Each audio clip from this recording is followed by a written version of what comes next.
Good morning, sir. Forgive me if I startled you. My name is Holgrave. Miss Hepzibah allows me lodging in one of her gables. Oh, yes, my cousin did mention a lodger. But I thought you'd be... You thought what? I thought you'd be a much older man. Well, I'm sorry to disappoint on such short acquaintance. I'm not disappointed. And yet...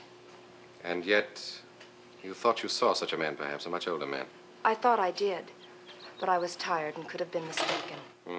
Yes, you could have been. If you live in one of the Gables, it must have been your light that shone last night. No, not mine. I've just returned this morning from a short trip. You saw a light? I saw no light. An old and foolish man did, but never mind. I had an assignment yesterday in Springfield. I'm a photographer by trade. Oh? I'm not sure I like the sort of pictures you photographers take. They make people look so hard and stern. Well, the camera only shows what's there. What would you say of this face? Hard, stern? I've seen that face before. It's the same as the man that hangs in the portrait over the fireplace. But you've made his clothes modern. No? No, I've done nothing. You will probably meet this face. I hope not. Then don't stay here, Miss Phoebe. Leave at once. Am I so unpleasant that everyone I meet wants to send me packing? Only those who wish you well. The curse of Maule is on this house. Maule? I've never heard that name. And you a Pyncheon? Ah, no, you've been in the country. You wouldn't know the awful history behind this house. Do you know it? Yes, it's well known in the town. It was the first Maule, Matthew, who cleared the forest from this spot over 2 centuries ago. Colonel Pyncheon, the gentleman whose portrait hangs inside, wanted the land, and when Maule wouldn't sell it to him, he had Maule hanged for witchcraft. But with the rope around his neck, Maule pointed at the colonel and shouted, "By heaven, he'll know the curse of blood at his throat." Surely you don't believe in these silly curses. Well, I only believe what happened. The day that the house was to be dedicated, the colonel had very little joy of it. They found him in the parlor here, where his portrait hangs now, quite dead. Sir, I beg you. He sat in his proud chair with blood in his beard. I beg you no more talk of witchcraft and curses. Forgive me, I don't mean to frighten you, but you must know this house and leave it. How very strange you are. Excuse me, my cousin has a guest. Again, forgive me for my story. Perhaps one day you will allow me to show you that my camera cannot bring out harsh traits in a perfectly lovely face. Perhaps one day.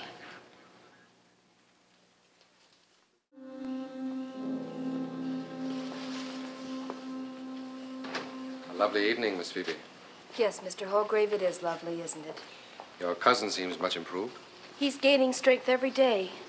And yet, he seems to brood. Yeah. What does he brood about? I feel that you would be much safer if we knew. I cannot see his thoughts or yours, Mr. Holgrave. No, there are many dark mysteries in this place, I'm afraid. Mysteries I intend to solve if I can. That's why I'm leaving tomorrow. You're leaving us? Well, just for a few days. Something tells me, woman's intuition, if you like, that behind all these mysteries lies the name of Maule. Well, I was told that that family no longer exists. I'm not so sure. I remember now my mother spoke of knowing them some years ago. If anyone has just cause to wish us harm, the Maules certainly have. I'll ask Mother what she remembers. Well, then I wish you Godspeed, Miss Phoebe. But not good luck in what I seek? Oh, well, that too, of course, if you wish it. I frankly say, Mr. Holgrave, I can't say if you wish my cousins well or ill. I wish you well. As for your cousins, I'm a lodger, a spectator, no more. How can you see people in distress without wanting to help and comfort them? I wish you felt less a spectator and more a human being. Perhaps one day I can explain. I had no right to say that. Forgive me. There's nothing to forgive. You know, it seems to me I never watched the coming of so beautiful an evening. Never ever felt anything quite so much like happiness before. Does that seem strange? I've been happier than I am now, and yet never quite so content. Never before? Never. I've been frightened here, and worried, too. But just now it doesn't seem to matter. How very strange. I must go in. I'll be leaving in the morning. Well, then, Good night, little Phoebe. I shall pray for your safe return. Thank you.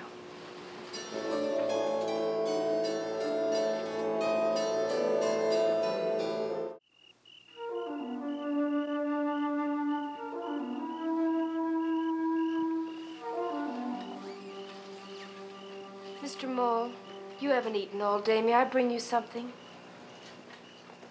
No, thank you. I have no appetite for food. If you'll excuse me. Phoebe, Mr. Maule?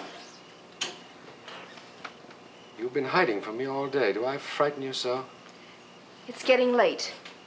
What will we do if Uncle Venner can't find my cousins? Phoebe, do I frighten you? Why did you come to this house, Mr. Maule? Why did you use another name? Well, I'll tell you quite frankly, I came for treasure. You came to rob my cousins. No. No, I came for treasure hidden in this house, which I believe belongs rightfully to my family. It is a secret handed down from the first Elijah Maule, who built the House of the Seven Gables. Oh, no more of this. You didn't find the treasure. No, I found much more than treasure. You see, I do. I frighten you. You are a Maule. You must hate us. Is it only fear you feel? Nothing but fear? You feel no joy as I do? How can I think of joy at a time like this? Look, the moon is rising. Do you remember the last time we sat here and watched the moon? I haven't forgotten. Phoebe, this time when we are alone together may never come again. I must not let it pass without saying that I love you. Mr. Maule. Can you find it in your heart to love me too? To trust me in spite of everything. Put your hand in mine.